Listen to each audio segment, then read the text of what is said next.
السلام علیکم ورحمت الله وبرکاتہ. دوستانو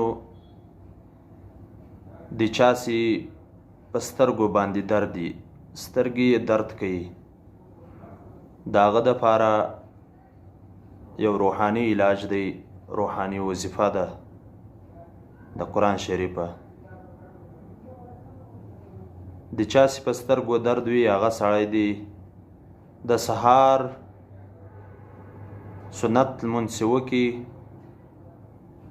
فرض اعلانۍ کړي، د سنتو او د فرضو په مابین کې 41 وارې دی دا سورة الفاتحه ووایي او دم دې کړي په سترګو باندې.